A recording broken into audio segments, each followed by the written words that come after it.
So hello, welcome back class 11. तो जैसा तुम्हें पता है in the previous class we did with the features of the cooperative society.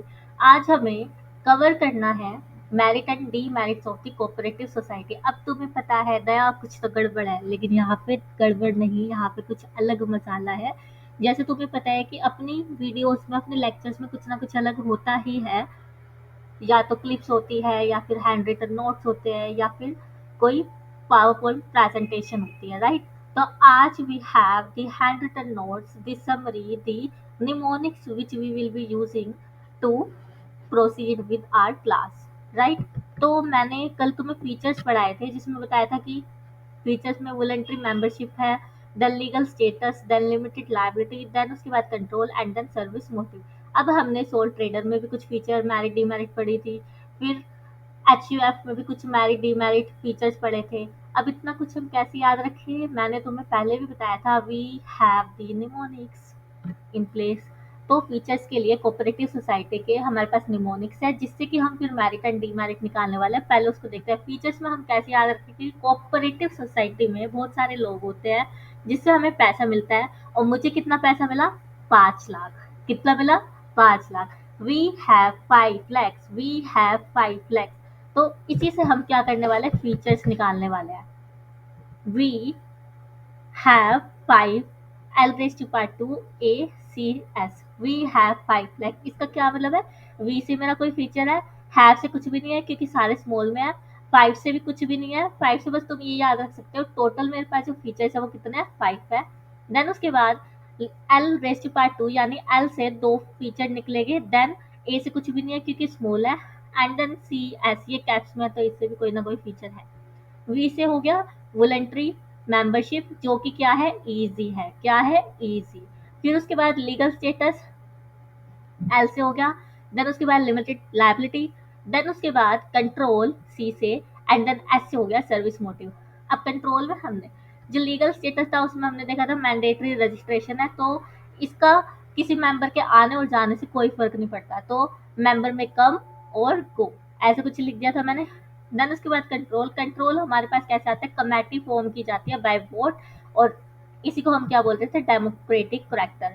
Then उसके बाद सर्विस मोटिव, सर्विस मोटिव में क्या आता है कि अगर मेरे पास वो सरप्लस बचा है तो उसको मैंने किस फॉर्म में बांट दिया, डिविडेंड। जैसे मैंने बताया था ना, बल्क में क्वांटिटी खरीदी, 2000 का सामान मुझे 1800 में पड़ गया, वो वाला, तो 200 रुपये मैंने क्या बांट दिया, एज डिविडेंड, एज सरप्लस।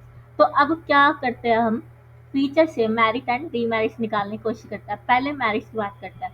अब पहला मेरा है इक्वालिटी इन वोटिंग स्टेटस। अगर तुम्हें कंट्रोल याद है और उसमें थोड़ी सी एक्सप्लेनेशन याद है कि वोट से और डेमोक्रेटिक करेक्टर होता है, गवर्नमेंट होती है, तो यहाँ पे क्या आ जाएगा, इक्वालिटी इन वोटिंग स्टेटस, यानी कि मेरे पास इक्वल वोटिंग राइट है। अभी मैं तुम्हें सिर्फ याद करा रही हूँ, समझा नहीं रही हूँ। I am just making you mug up the features merit and demerits, ठीक है।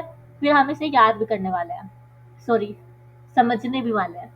तो इक्वालिटी इन वोटिंग, फिर उसके बाद लिमिटेड लायबिलिटी मेरे पास ऐसे के ऐसे कहाँ पे आ जाएगा, उसके फीचर्स में आ जाएगा, मैरिट्स में आ जाएगा। देन उसके बाद मैंने यहाँ पे अभी बताया लीगल स्टेटस में रजिस्ट्रेशन मैंडेटरी है, मेंबर आए या ना आए लीगल स्टेटस कंटिन्यू रहेगा, तो यानी कि स्टेबल एग्जिस्टेंस, ठीक है। जैसे DIRL वाली चीज़ हमने सोल ट्रेडर HUF इनमें पढ़ी थी, पार्टनरशिप में पढ़ी थी, लेकिन यहाँ पे क्या है, सेपरेट डिस्टिंक्ट आइडेंटिटी है, मेंबर में कम में गो, तो यहाँ पे क्या रहेगी, स्टेबल एग्जिस्टेंस रहेगी।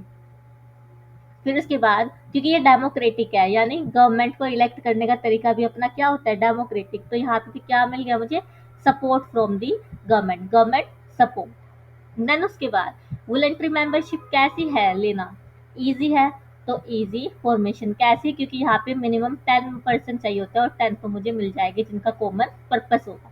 देन ये तो 5 जो मेरिट्स है वो मेरे फीचर से निकल गई, जैसे कि अभी मैंने बताया इक्वालिटी इन वोट, वोट से निकल गया, कंट्रोल वाले से। देन उसके बाद लिमिटेड लायबिलिटी ऐसे कैसे उठा लिया, स्टेबल एग्जिस्टेंस मेंबर में कम और गो लीगल स्टेटस से आ गया। Support from government, democratic character है, गवर्नमेंट को इलेक्ट करना है तो सपोर्ट फ्रॉम गवर्नमेंट। उसके बाद वॉलंटरी मेंबरशिप कैसी हो, इजी हो, तो इजी फॉर्मेशन। फिर उसके बाद एक ऑफ ट्रैक अपनी मेरिट है जिसको मैं कहीं भी फिट नहीं कर पाई, लेकिन वो हम कॉन्सेप्ट अगर जिसने पढ़ रखा है ना तो वो कॉन्सेप्ट से पता लगा सकता है, इकोनॉमी इन दी ऑपरेशन। हमने ये पढ़ा था ना यहाँ पे कॉन्सेप्ट में, ये देखो, ये इकोनॉमिक इंटरेस्ट, अच्छा ये येलो है इसलिए नहीं दिख रहा, ये पढ़ा था ना हमने, economic interest in face of possible exploitation. तो इकोनॉमिक इंटरेस्ट से क्या हो जाएगा, इकोनॉमी इन ऑपरेशन, यानी जो बल्क क्वांटिटी खरीदी थी उसमें मुझे क्या मिल गया, डिस्काउंट मिल गया, पर यूनिट कॉस्ट मेरी क्या हो गई, कम हो गई। तो ये हो गए अपने फीचर। एज हम डीमेरिट निकाल सकते हैं। डीमेरिट में कैसे करेंगे, मैंने फीचर में बताया था, we have 5 lakh, we have 5 lakh, मेरे पास सिर्फ 5 लाख है, क्या 5 लाख में तो कुछ भी नहीं हो सकता। तो यही से मैंने क्या निकाला, डीमेरिट, सिर्फ 5 लाख है, इसका मतलब लिमिटेड रिसोर्सेज, क्या है, लिमिटेड रिसोर्सेज। देखो सिर्फ 5 लाख है तो क्या हो गए, लिमिटेड रिसोर्सेज। अब मेरे पास रिसोर्सेज लिमिटेड है तो मैं एक्सपर्ट मैनेजमेंट, एक्सपर्ट पर्सन को हायर नहीं कर सकती, जिससे कि मेरा जो काम है वो क्या हो जाएगा, इनएफिशिएंट हो जाएगा। तो लिमिटेड रिसोर्सेज है, मैं सैलरी नहीं दे पा रही हूँ, तो इनएफिशिएंट मैनेजमेंट हो गई, ठीक है। और यहाँ पे हो गया लिमिटेड रिसोर्सेज। अब इनएफिशिएंट मैनेजमेंट है तो मीटिंग बैठाए कि ये काम ठीक से नहीं हो रहा, वो काम ठीक से नहीं हो रहा, तो इसका मतलब कि मेरी जो इन्फॉर्मेशन है वो कॉन्फिडेंशियल नहीं रही, यानी कि लैक ऑफ सिक्रेसी, क्या हो गया, लैक ऑफ सिक्रेसी। अब पब्लिक को बातें पता चल गई, पब्लिक के अलग अलग डिफरेंट ओपिनियन आ रहे हैं, तो यानी कि डिफरेंस इन ओपिनियन, क्या हो गया, डिफरेंस इन ओपिनियन, यहाँ पे आएगा। ये रहा मेरा फीचर, ठीक है। अभी मैं इसको समराइज करूंगी ताकि तुम याद रख पाओ। अभी मैं तुम्हें ना याद कैसे करना है वो समझा रही हूँ, ठीक है। फिर उसके बाद डिफरेंस इन ओपिनियन आया पब्लिक में। अब पब्लिक को समझाने कौन आएगा, गवर्नमेंट आएगी, तो जिससे कि क्या बन गया मेरे पास, गवर्नमेंट कंट्रोल बन गया। गवर्नमेंट ने क्या लगा दी, रिस्ट्रिक्शन लगा दी लोगों के ओपिनियंस पे। तो इसको एक बार एक फ्लो में बोलते हैं। कोऑपरेटिव सोसाइटी में सिर्फ 5 लाख है, जिसकी वजह से मेरे पास रिसोर्सेज लिमिटेड हो गए, पहला फीचर। मैं सैलरी नहीं दे पा रही, इसकी वजह से इनएफिशिएंसी आ गई मैनेजमेंट में, दूसरा फीचर। जिसकी वजह से अब मुझे क्या बुलानी पड़ी, मीटिंग बुलानी पड़ी, मीटिंग में मुझे सारी बातें बतानी पड़ी, तो लैक ऑफ सिक्रेसी आ गई। सारी बातें बताने की वजह से पब्लिक में सबको पता चल गया, और पब्लिक क्या दे रही है, डिफरेंट डिफरेंट ओपिनियन दे रही है, यानी डिफरेंस इन ओपिनियन, जिससे कि ओपिनियन को जो डिफरेंस है उसको दूर करने के लिए कौन आया, गवर्नमेंट कंट्रोल आया। तो ये हो गई मेरी डीमेरिट। जो अभी मैंने तुम्हें हिंदी में बोला है ना, वो एक बार कहीं ना कहीं तो लिख लो, ठीक है। तो अब एक बार मैं समराइज कर देती हूँ इसको, याद करने का तरीका, आई एम अगेन रिपीटिंग, याद करने का तरीका। अभी मैंने मेरिट और डीमेरिट को समझाना स्टार्ट नहीं किया है। तो कोऑपरेटिव सोसाइटी में निमोनिक्स हो गई, we have 5 lakhs, we have 5 lakhs, V से वॉलंटरी मेंबरशिप, एल से दो फीचर है, legal status, limited liability, then उसके बाद सी से कंट्रोल हो गया, और एस से हो गया सर्विस मोटिव, ठीक है। फिर मैरिट डीमेरिट इस तरीके से हमने पढ़ी। तो अभी हम स्टार्ट करते हैं अपनी explanation on merit and demerit. So अब हम स्टार्ट करते हैं मेरिट्स पढ़ना। अभी याद रखने का तरीका है वो मैं तुम्हें पहली 8 मिनट में बता चुकी हूँ, ठीक है। तो मेरिट्स में आ गया इक्वालिटी इन वोटिंग। वोटिंग में कैसे, वन मैन वन वोट का ही रूल यहाँ पे चलता है, जैसे कि गवर्नमेंट का इलेक्शन में वन मैन वन वोट का रूल चलता है, ठीक है। तो यहाँ लिखा है irrespective of amount of capital contribution by a member, किसी ने 5,000 दिए हो गए, किसी ने 500 दिए हो गए, किसी ने 15, किसी ने 20, इररिस्पेक्टिव ऑफ दैट, सब जो है एक पर्सन एक वोट, एक ही वोट डाल पाएंगे। तो ये क्या हो गई, equality in voting status. Then उसके बाद है लिमिटेड लायबिलिटी। ये हम कॉन्सेप्ट में भी देख चुके हैं कि लायबिलिटी लिमिटेड रहेगी to the extent of their capital contribution, जितना उन्होंने पैसा दिया उतनी उनकी लायबिलिटी, उससे एक भी रुपया ज़्यादा नहीं। तो इसमें क्या लिखा है, the personal asset of the member are there for safe, जो उनकी पर्सनल एसेट है वो क्या है, सेफ है, from being used to repay the business debt. हमने यही पढ़ा था ना, अनलिमिटेड लायबिलिटी का क्या मतलब है, अगर बिजनेस क्रेडिटर को पैसे नहीं दे पा रहा है तो आपकी खुद के घर की हीरे जवाहरात फर्नीचर सब बेचा जाएगा, ठीक है। लेकिन यहाँ पे ऐसा नहीं होगा। देन उसके बाद स्टेबल एग्जिस्टेंस। स्टेबल एग्जिस्टेंस में क्या आएगा, डेथ, बैंक्रप्सी और insanity of the member do not affect the continuity. अगर जो मेंबर है वो उसकी डेथ हो जाती है या वो दिवालिया हो जाता है या फिर पागल हो जाता है, ये सारी ही चीजें अफेक्ट नहीं करेगी कोऑपरेटिव सोसाइटी की एग्जिस्टेंस को। A society therefore operates unaffected by any change in the membership. Member में कम, मेंबर में गो, मेंबर में डाई, मेंबर में बैंकरप्ट, मेंबर में इंसेन, ये कोई भी चीज क्या है उसकी एग्जिस्टेंस को अफेक्ट नहीं करेगी। किसकी? Cooperative society. देन उसके बाद इकोनॉमी इन ऑपरेशन, ये कॉन्सेप्ट से निकला था। The member generally offer honorary services to the society as the focus is on elimination of middleman। Middleman को क्या करना है? एलिमिनेट। अगर तुम्हें याद है कॉन्सेप्ट वाली क्लास में पावर पॉइंट प्रेजेंटेशन में मैंने बड़े भैया का एग्जांपल लिया था जिन्होंने इन रिटर्न टॉय ट्रेन खरीदने के लिए कैंडीज मांगी थी। वो कैंडीज क्या थी? कमीशन थी। किसकी? मिडलमैन की, भैया की। तो this help in reducing the cost. अब मुझे कमीशन नहीं देनी पड़ेगी, मुझे कैंडीज खरीद के नहीं देनी पड़ेगी, तो ये क्या हो गया? Reducing the cost. The customer और producer themselves are member of the society. जो कस्टमर या प्रोड्यूसर है वो खुद ही सोसाइटी का मेंबर है, तो hence the risk of bad debt is lower. Risk जो है बैड डेट्स का, यानी मेरे पैसे मर जाएंगे, मैं पैसे नहीं रिकवर कर पाऊंगी, ये क्या है? कम है, इसके चांसेस कम है। तो ये क्या हो गई? Economy in operation. देन उसके बाद सपोर्ट फ्रॉम गवर्नमेंट। अब हमने पढ़ा था इसका डेमोक्रेटिक नेचर है, ठीक है, तो इसकी वजह से इसको गवर्नमेंट का भी सपोर्ट मिल जाता है।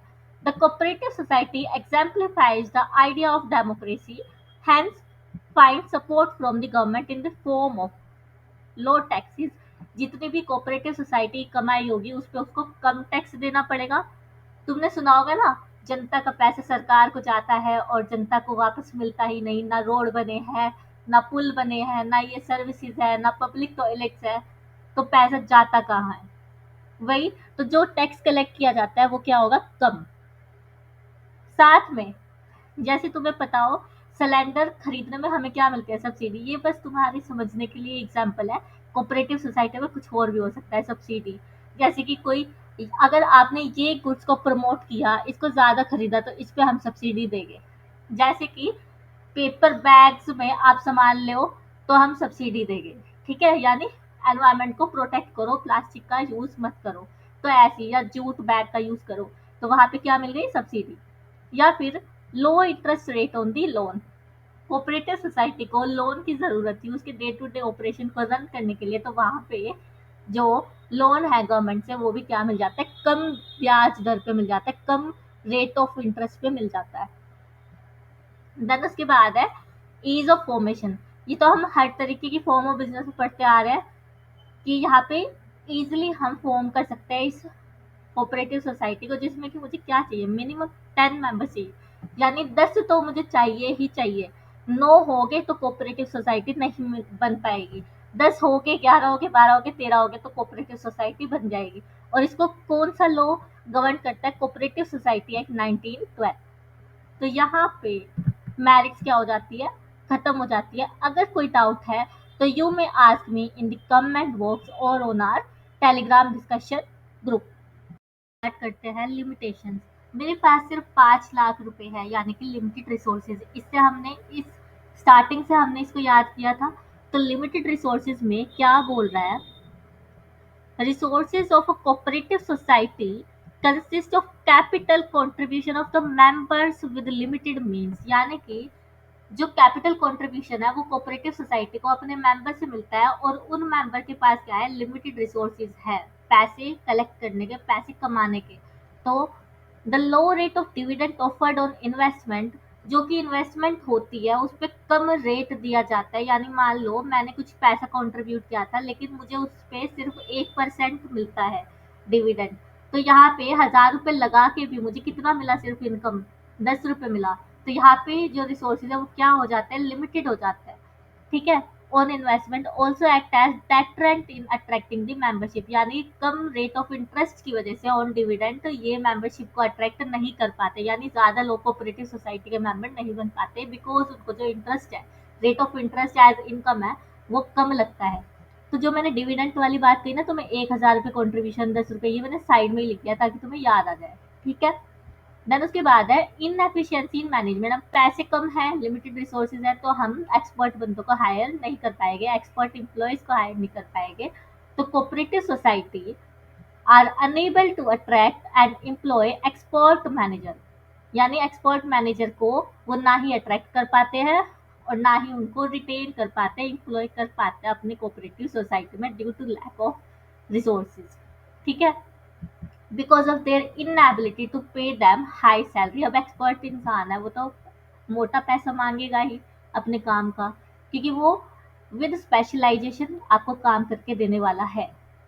उसके बाद है लैक ऑफ सिक्रेसी, क्योंकि मैंने तुम्हें बताया था, क्योंकि अब काम ठीक से नहीं हो रहा, इनएफिशिएंसी आ रही है काम करने में, तो मीटिंग बैठे में हमें सारी कुछ बातें बतानी पड़ी। तो ये क्या है, लैक ऑफ सिक्रेसी है। As a result of open discussion in the meeting of members as well as disclosure of obligations, यानी कि मीटिंग बैठी है उसमें सारी बातें मैंने बताई, साथ ही मुझे सारी ही बातें बताने की ऑब्लिगेशन है, यानी मैंडेटरी है, मुझे बताना ही पड़ेगा। तो it is difficult to maintain the secrecy about the operation of the cooperative society। cooperative society क्या कर रही है, कहाँ से पैसा कमा रही है, कहाँ से सामान खरीद रही है, कितने में हमें बेच रही है, कितना उसका मार्जिन है, कितना हमें सरप्लस में मिल रहा है, वो सारी बातें एक कोऑपरेटिव सोसाइटी को अपने मेंबर्स को इन द मीटिंग बताना ही बताना होगा, डिस्क्लोजर्स ऑब्लिगेशंस। ठीक है। अब हमने मेरिट्स में देखा था कि गवर्नमेंट से सपोर्ट मिलता है, अब यही चीज मेरे लिए डिमेरिट भी बन सकती है। गवर्नमेंट से सपोर्ट कब मिलेगा, अगर तुम ये काम करोगे, तो यानी गवर्नमेंट कंट्रोल, गवर्नमेंट रिस्ट्रिक्शंस। तो गवर्नमेंट कंट्रोल में क्या आ जाएगा, in return of privilege offered by the government, cooperative societies have to comply with several rules and regulation। कुछ ना कुछ रूल्स एंड रेगुलेशन को उन्हें फॉलो करना पड़ेगा। जैसे मैंने तुम्हें बताया था कि अब जो है गवर्नमेंट ने रूल निकाला है कि you should not use the plastic bags, you should have to use jute bags और paper bags to carry your stuffs, your items, your articles, your vegetables, whatever you purchase. ठीक है। अब ये चीज़ें और ऐसी बहुत सारी रिस्ट्रिक्शन हो सकती है कि आप जो है वो पैसा यहाँ पे इन्वेस्ट नहीं कर सकते, रिस्की शेयर्स में नहीं लगा सकते, आप म्यूचुअल फंड में लगाओ, आप यहाँ लगाओ, लेकिन बैंक में इंटरेस्ट एफडी बनवाओ, ये सब करो। तो जो रेगुलेशंस लगाई, अब ये चेक करेंगे बुक्स ऑफ अकाउंट से कोऑपरेटिव सोसाइटी की कि क्या ये रूल्स एंड रेगुलेशन फॉलो हो रहे हैं, यानी कि ऑडिटिंग ऑफ अकाउंट्स। अकाउंट से हम ऑडिट करेंगे, प्लस एक कोऑपरेटिव सोसाइटी को अपने अकाउंट को सबमिट भी करना पड़ता है। ठीक है। तो interference in functioning of cooperative organisation through the control exercise by the state cooperative department, यानी गवर्नमेंट की undertaking, also negatively affects its freedom operations. यानी कि इससे क्या होता है, इसका काम करने का तरीका, उसके बीच में कौन इंटरफेयर करता है, गवर्नमेंट। यानी गवर्नमेंट ने रिस्ट्रिक्शन लगा दिया, आप यहाँ पैसा नहीं लगा सकते, यहाँ नहीं लगा सकते, यहाँ से सामान नहीं खरीद सकते, ये नहीं वो नहीं, मेड इन चाइना आइटम को नहीं ले सकते। ठीक है, वो सब चीज़ें। तो यहाँ पे क्या आ गया, गवर्नमेंट कंट्रोल। उसमें मेन बात बस ये थी कि आपको submission and audit of accounts कराना पड़ेगा, और इसमें क्या है, interference by the state cooperative society through control. ठीक है। देन उसके बाद डिफरेंस इन ओपिनियन। अब मीटिंग बैठी थी, मीटिंग में सारे लोगों को ही पता चल गई, तो अब वो क्या बनाने लगे, टिप्पणियां बनाने लगे, डिफरेंट डिफरेंट ओपिनियन देने लगे। तो इंटरनल कुरेल्स यानी लड़ाइयाँ arising as a result of contrary view points may lead to difficulties in decision making. अब अलग अलग डिफरेंस ऑफ ओपिनियन आ रहे हैं, अलग अलग ओपिनियन आ रहे हैं मेरे पास, तो यहाँ पे एक डिसीजन पे आना मुश्किल हो जाएगा। तो पर्सनल इंटरेस्ट में start to dominate the welfare motive. अब हमने कॉन्सेप्ट में पढ़ा था कि कोऑपरेटिव सोसाइटी जो है अपने मेंबर के वेलफेयर के लिए बनाई जाती है। तो अब वेलफेयर का जो मोटिव था वो छोटा पड़ रहा है अपने पर्सनल मोटिव से। ठीक है। यानी कि मान लो मैंने सोसाइटी के लिए 2,000 का सामान 1800 में ना खरीदे 1700 में खरीदा, लेकिन मैंने मेंबर्स को बताया कि मैंने 1800 में खरीदा है, तो हर एक आइटम पे मुझे 100 रुपए का पर्सनल प्रॉफिट हो जाएगा। ठीक है। यानी मैंने कुछ बातें डिस्क्लोज नहीं की। तो यहाँ पे क्या आ गया, personal motive. The benefit of other member में take a back seat if personal gain is given preference by certain member. Members के बीच कुछ मेंबर्स ऐसे हैं जिन्होंने ये भावना रखी, मतलब वही 1800 का सामान, मतलब 2000 का सामान था, 1700 का खरीदा, लेकिन मेंबर्स को मैंने 1800 बताया, तो हर एक आइटम पे मुझे 100 रुपए का प्रॉफिट हो गया। ये क्या हो गया? पर्सनल गेन हो गया। ठीक है, तो डिफरेंस इन ओपिनियन इस तरीके से आएगा, यानी service motive can be burdened by the personal motive. तो यहाँ पे अपने क्या हो जाते हैं, लिमिटेशंस खत्म हो जाती है। और याद करने का तरीका मैंने तुम्हें इस नोट से बता दिया है। अभी तो मैं इन्हें शेयर नहीं कर पाऊंगी जब तक पूरे नहीं हो जाएंगे, but you can take a screenshot of this. Cooperative society में पहले feature, we have 5 lakhs। Then उसके बाद फीचर से हमने क्या निकाली, मेरिट एंड डीमेरिट। डीमेरिट में मैंने तुम्हें कहानी बताई कि सिर्फ 5 लाख है। 5 लाख तो लिमिटेड रिसोर्सेज है, जिसकी वजह से इनएफिशिएंसी इन मैनेजमेंट आएगी।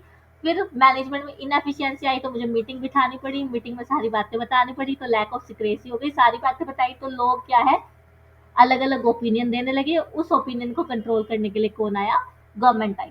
तो ऐसे हमने क्या किया, याद किया, फीचर्स को भी, मेरिट को भी और डीमेरिट को भी। यहाँ तुम्हारी रिवीजन कम, कॉन्सेप्चुअल लेक्चर खत्म हो जाता है। तो हैव अ गुड डे। और कल से हम स्टार्ट करने वाले हैं टाइप्स ऑफ कोऑपरेटिव सोसाइटी।